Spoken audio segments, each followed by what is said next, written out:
आम जन को धन्यवाद दूंगा कि उन्होंने मेरे ऊपर विश्वास व्यक्त कर मुझे पुनः सेवा का अवसर दिया। मैं कृतज्ञ हूँ। मैं धन्यवाद देना चाहूँगा। मैं बहुत बहुत अभिनंदन करना चाहूँगा किशनगंज शाहबाद की जनता का कि मुझे उन्होंने मौका दिया वापस सेवा करने का। जब 2013 में 26 साल की उम्र में मुझे विधानसभा भेजा, 5 साल काम करने के बाद, विधायक रहने के बाद अनुभव आया। पिछले 5 साल जब सरकार नहीं थी, मैं नहीं था, उस समय जो इस क्षेत्र की समस्याएं थी, 5 साल उनको मैंने उठाने का, आम जनता के साथ खड़ा होकर रोड पे काम करने का प्रयास किया तो अनुभव आया। आज जनता ने और भारतीय जनता पार्टी के शीर्ष नेतृत्व ने, प्रधानमंत्री नरेंद्र मोदी जी ने, हमारे पूर्व मुख्यमंत्री जी ने, हमारे सांसद महोदय ने, 12 जिला संगठन और प्रदेश संगठन भाजपा ने मुझ पर विश्वास व्यक्त किया, मुझे भाजपा का प्रत्याशी बनाया और उस पर ठप्पा लगाया। किशनगंज शाहबाद की हमारे आम जनता क्षेत्र में यहाँ के मतदाताओं ने, माता बहनों ने, सभी ने जो एक तरफा मतदान किया, मैं पहले तो इन सभी का, मतदाताओं का तहे दिल से आभार व्यक्त करता हूँ। और हमारे माननीय लोकप्रिय प्रधानमंत्री भाई नरेंद्र जी मोदी और हमारी पूर्व मुख्यमंत्री श्रीमती वसुंधरा राजे सिंधिया जी के नेतृत्व में जो चुनाव हुआ है, यहाँ से भारतीय जनता पार्टी की जो बढ़त है, इन्हीं की वजह से है। माननीय पूर्व मुख्यमंत्री जी वसुंधरा राजे सिंधिया जी के जो नेतृत्व में इस क्षेत्र में जो चुनाव हुआ है, इसी की वजह से। और मैं भारतीय जनता पार्टी का जो प्रत्याशी बनाया है मुझे, मैं तहे दिल से आभार व्यक्त करता हूँ। क्या प्राथमिकता आप विधायक बन चुके हैं, आप क्या कुछ प्राथमिक लगता है, क्या कुछ अधूरा रहा? प्राथमिकता है, वृक्ष सिंचाई परियोजना निलंबित पड़ी हुई है 5 साल से, और कुछ क्षेत्र में, हमारे 12 विधानसभा क्षेत्र में कुछ क्षेत्र में जो लाइनें नहीं बिछी, कुछ गांव रह गए हैं। मैं सरकार से निवेदन करके, और जो कुछ क्षेत्र पड़े हैं वृक्ष सिंचाई परियोजना की बाकी, उनमें लाइनें बिछाने के लिए हम पूरा अथक प्रयास करेंगे। और हमारे जो सांसद हैं, लोकप्रिय सांसद माननीय दुष्यंत सिंह जी राजा साहब, उनके नेतृत्व में हम पूरा प्रयास करके वृक्ष सिंचाई परियोजना को चालू करवाने का हम पूरा प्रयास करेंगे। हमारे क्षेत्र में पानी की बहुत बड़ी समस्या है, ये मेरा अथक प्रयास रहेगा किसानों के लिए। क्या कुछ और प्राथमिकता इसके अलावा, जो सड़कें का जाल है, चाहे बिजली की बात हो, चाहे और बात जो बिजली की अव्यवस्था है, और जो सड़कें अधूरी पड़ी हुई है, जो पूरा और ब्रिज, सारे कई काम यहाँ 12 की अव्यवस्था फैली हुई है, गंदगी फैली हुई है। अटरू में भी भयंकर नगर पालिका में गंदगी फैली हुई है। इसके लिए हम पूरा प्रयास करेंगे 12 साफ हो, 12 के विकास में हम पूरा प्रयास करेंगे। राजा दुष्यंत सिंह जी के नेतृत्व में हम पूरा प्रयास रहेगा। देखो, जनता जनार्दन है। जनता ने उनकी मन की बात को आपके माध्यम से माननीय मोदी जी के विश्वास, माननीय वसुंधरा जी के विश्वास, दुष्यंत सिंह जी के जो प्रयास है, और पूरे छोटा कार्यकर्ता से लगाकर बड़ा कार्यकर्ता, अंता विधानसभा क्षेत्र का प्रत्येक कार्यकर्ता एकजुट होकर चुनाव लड़ा है। मैं उनको बहुत बहुत धन्यवाद देता हूँ। वसुंधरा जी को, माननीय मोदी जी को, उन्होंने जो आशीर्वाद दिया है, उनका मैं आभारी रहूँगा। और आप सब लोगों ने ईमानदारी से जो सच है उसको दिखाया है, कुछ लोगों को छोड़कर। कुछ लोगों ने क्षेत्र में आपकी प्राथमिकताएं कहीं रहेंगी? क्षेत्र में तो रावण राज खत्म हो गया। आज 12 स्वतंत्र हो गया। सबके मन में जो भय था, जो डर था, जो आतंक का जो साया था, सब खत्म हो चुका है।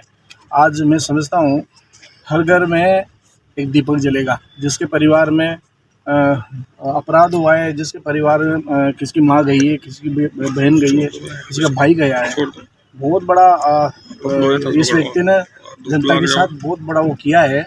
जनता ने उसका सबक सिखाया है।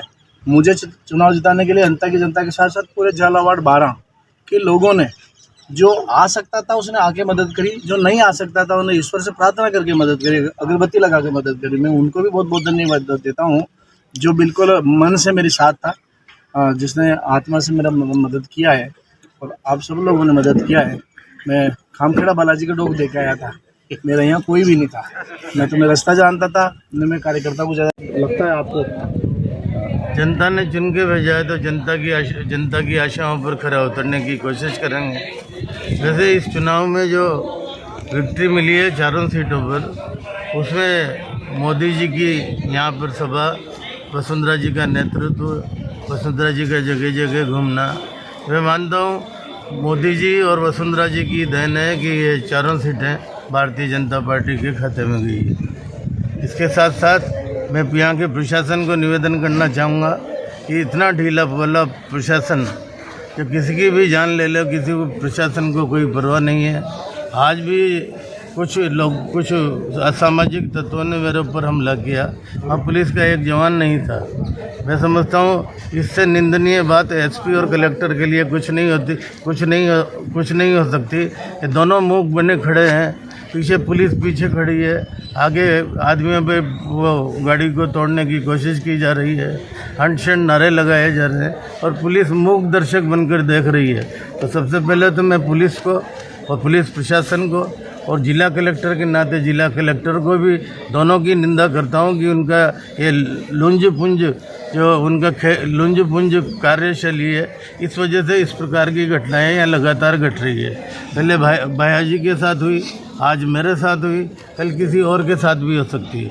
इसलिए मेरा आपके माध्यम से, आपके सभी चैनलों के माध्यम से यही निवेदन है प्रशासन को और सरकार को कि 12 ज़िले में आपको सख्ती रखनी पड़ेगी। बिना सख्ती के 12 ज़िले के प्रशासन या गुंडे नहीं सुधर सकते। या गुंडों को सबक सिखाने के लिए पुलिस को मुस्तैद भी रहना पड़ेगा और कठोर भी रहना पड़ेगा। यही मेरा आज के दिन पर कहना है। और पुनः मैं 12 ज़िले के सभी मतदाताओं को और कार्यकर्ताओं को धन्यवाद देता हूं कि उनकी वजह से आज भारतीय जनता पार्टी को यहाँ की 4 सीटें भारतीय जनता पार्टी को मिली। किस तरह की प्राथमिकताएं रहने वाली है? प्राथमिकताएं जो भी सरकार तय करेगी, ऊपर से मोदी जी तय करेंगे। हमारी जो भी प्राथमिकता है गरीब कल्याण की सबसे पहले प्राथमिकता रहेगी और जो इंफ्रास्ट्रक्चर डेवलपमेंट के जो काम है उनकी भी प्राथमिकता रहेगी, उनको भी कराने की कोशिश करेंगे जितना बन सकता है। क्योंकि 5 साल में इस क्षेत्र को उपेक्षित रखा, यहाँ किसी प्रकार का विकास नहीं हुआ। बिजली की स्थिति आपके सामने है, सड़कों की स्थिति आपके सामने है, पेयजल की स्थिति आपके सामने। ग्रामीण लोगों को ज़्यादा कुछ नहीं चाहिए, उनकी मोटी मोटी ज़रूरत है, अगर उनको पूरा कर देते हैं तो वो ग्रामीण इससे ज़्यादा नहीं मांगता। कहीं स्कूल में टीचर नहीं है, कहीं बिल्डिंग है तो गिरने के करीब है। इस प्रकार की कई बातें हैं जो इस इलाके में करनी चाहिए और वही हम लोगों का ध्येय रहेगा। इन लोगों को प्राथमिकता से जो भी बन सकता है वो करवाएं। आज कहाँ पर हमले की कोशिश की गई? कौन लोग? यहाँ इस पे हॉस्पिटल मोड़ पर। कौन लोग थे? आपको पहचान? नरेश मीणा के समर्थक थे, उन्होंने मुझे नामजद की गाली दी। ये दीपक जी मेरे साथ थे, हरिओम जी नागर मेरे साथ थे, हमारे शिवोड़द के प्रधान नरेश जी मीणा हमारे साथ थे और नारेबाजी भी अश्लील नारेबाजी भी हाई हाई कर दो, हम किसी की मुर्दाबाद कर दो, जिंदाबाद कर दो, ये प्रजातंत्र में चलता है। मतलब जो हाथ बौखलाहट की आर्ट है। अब ये गुस्सा हम पे क्यों उतारे? गुस्सा 12 जिले की जनता पे उतारो, माइकल लाल हो तो। अब कानून व्यवस्था सुधर पाएगी? कानून व्यवस्था को सुधार कर रहेंगे, नहीं तो अगर सरकार हमारी बनती है सरकार में बात को रखेंगे। गाड़ी